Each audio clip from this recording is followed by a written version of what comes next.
Serial করে না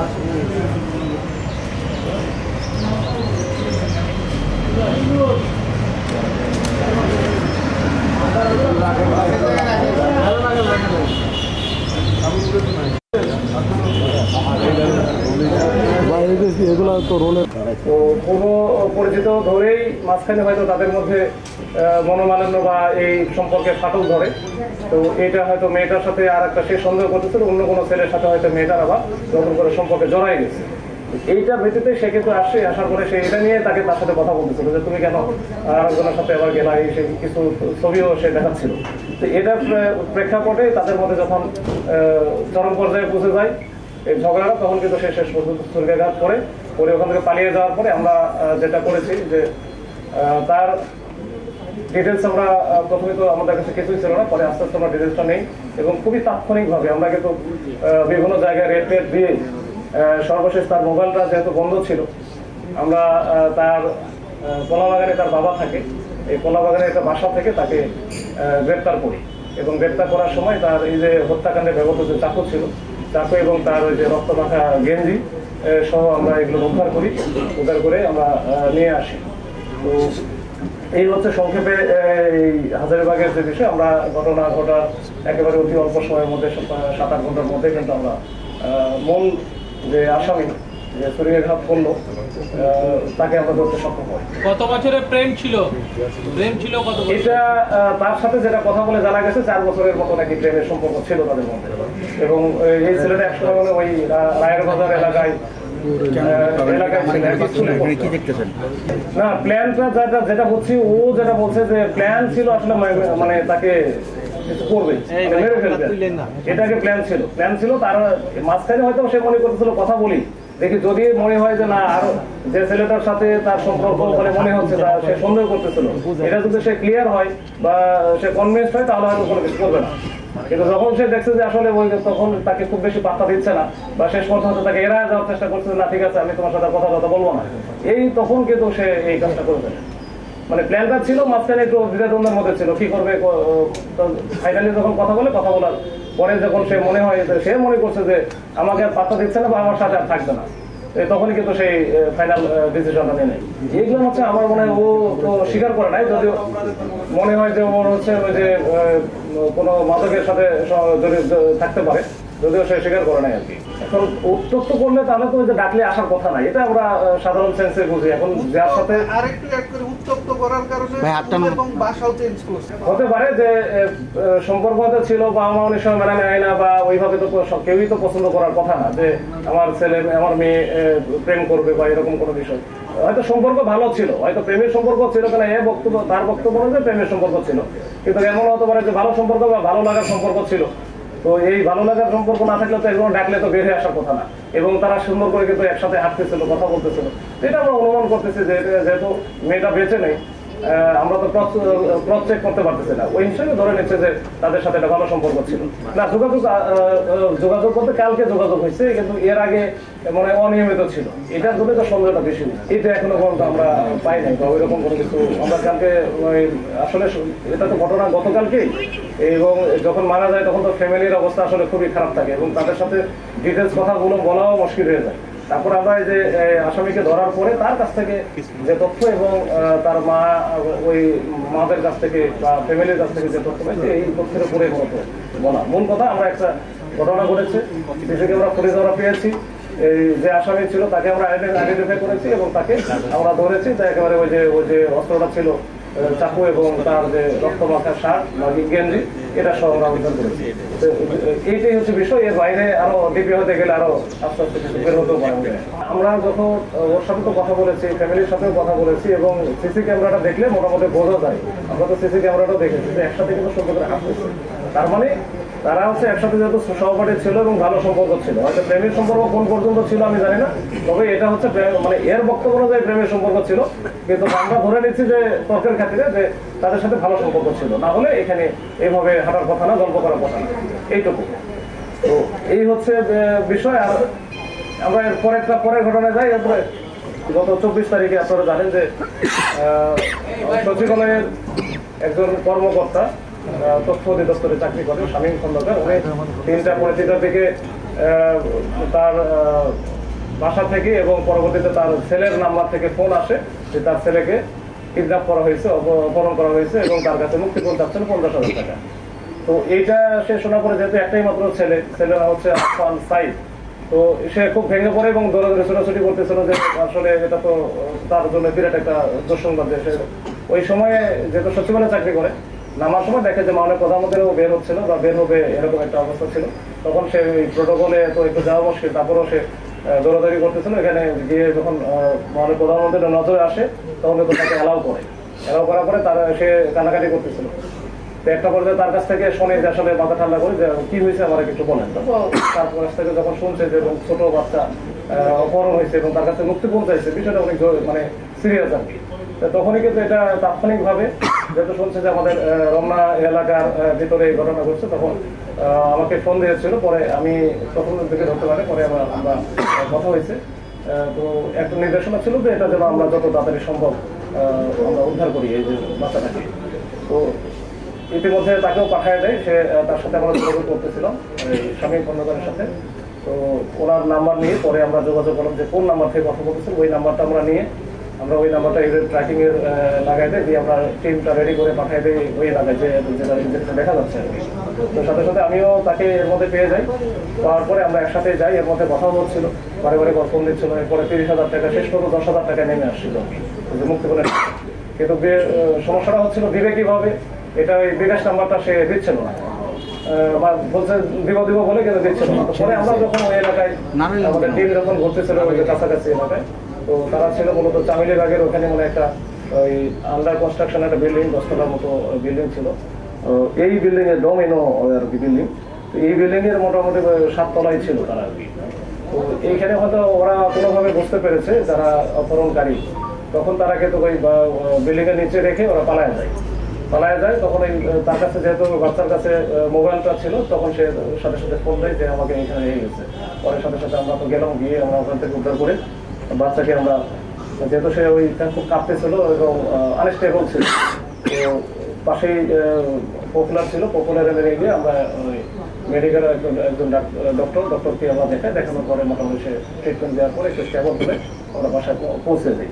তো এই ঘটনার প্রেক্ষিতে যেহেতু আমরা বাচ্চাটাকে অক্ষত অবস্থায় উদ্ধার করেছি, তো এটা নিঃসন্দেহে মাননীয় প্রধানমন্ত্রীর একটা অনেক বড় একটা ইয়ে ছিল, কন্ট্রিবিউশন ছিল যে আমাদেরকেও এখানে সম্পৃক্ত করেছেন। আমরাও দ্রুত এটা রেসপন্স করতে পেরেছি এবং দ্রুত বাচ্চাটাকে একেবারে অক্ষত অবস্থায় উদ্ধার করা গেছে। এরপরে যেটা হয়েছে, আমরা যেহেতু আসামির সম্পর্কে কিছুই জানি না, তারা কিভাবে কেন নিয়ে গেল বা ওদের কোনো ডিটেলসই না, কিচ্ছু না, শুধু ওই ছেলেটার কাছ থেকে আমরা কিছু বর্ণনা শুনেছি। পরবর্তীতে আমরা সিসি ক্যামেরা আশেপাশে যেগুলো ছিল ওই বিল্ডিং এর পাশে আশেপাশে, এই সিসি ক্যামেরাগুলো দেখে আমরা কিছু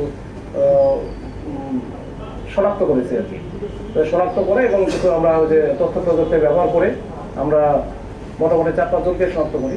এর মধ্যে গতকাল রাত্রে কিন্তু আমরা দেখেন আমরা 4 জনকে ধরেছি।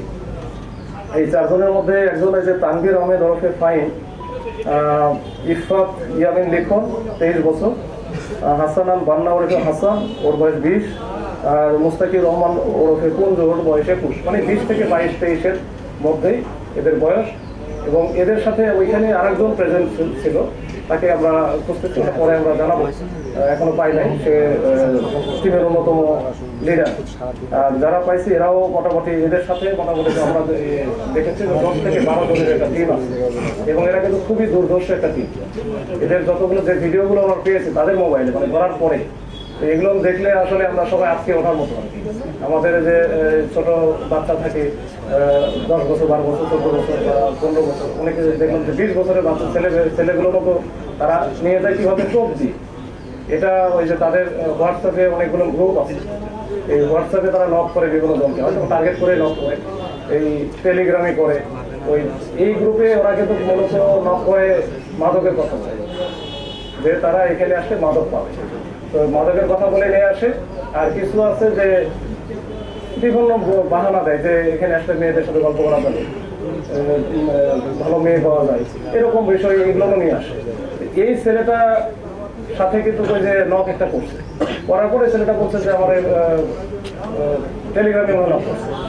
তো নক করার পরে ছোট ছেলে 13-14 বছর বয়স, তখন ও বলছে যে ভাই মানে কি জানি তো ওই আমরা তো আমার একই বয়সেরই, তো এখানে আসো আমরা একসাথে একটু কথা বলবো।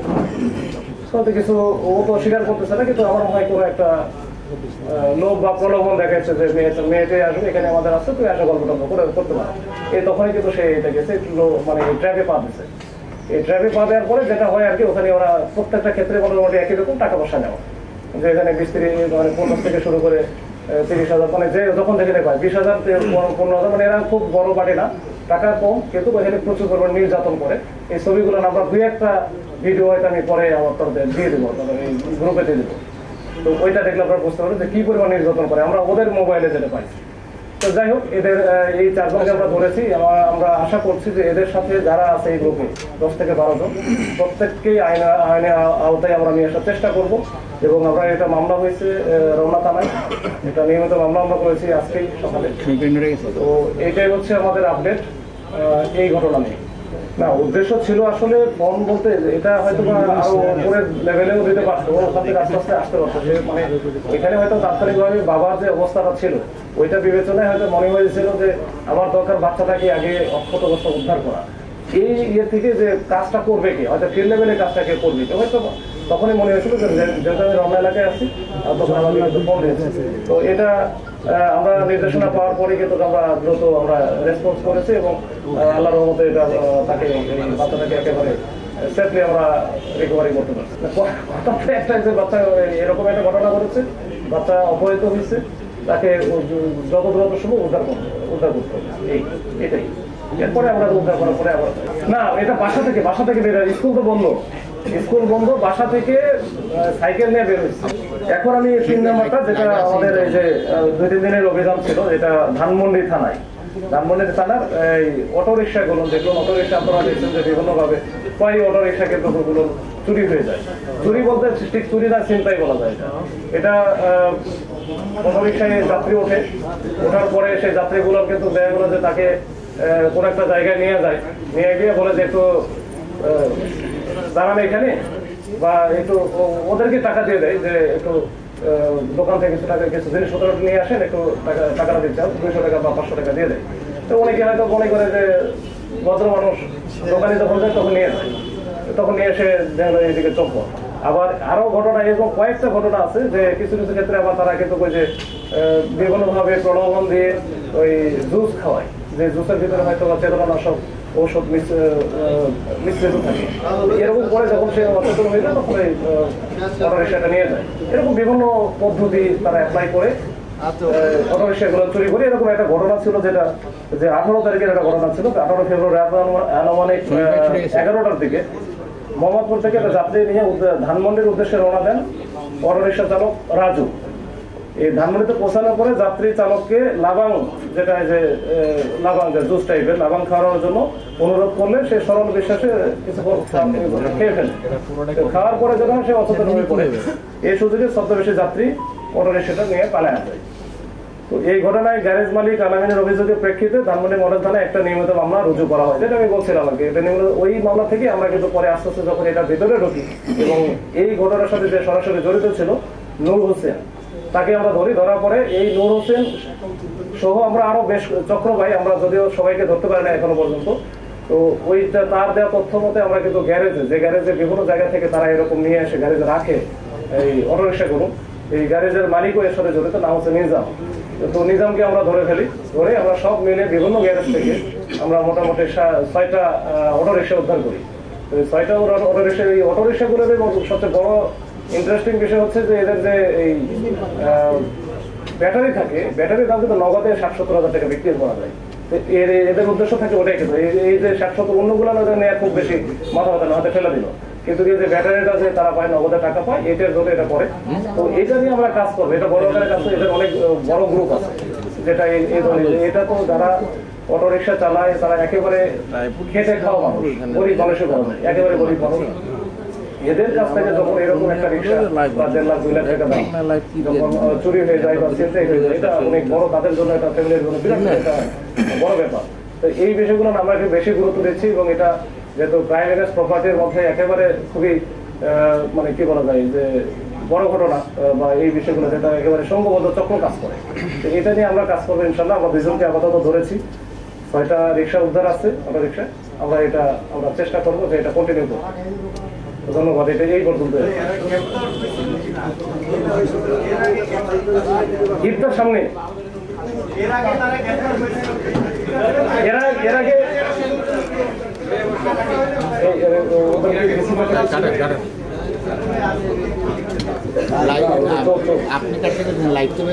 আচ্ছা, এরা হয়তো ওই যে যারা ধরেছি এরা ইতিপূর্বে ধরা খায় নাই, মানে ওইরকম রেকর্ড আমরা পাই নাই, সিটি বিষয়ে পাই নাই।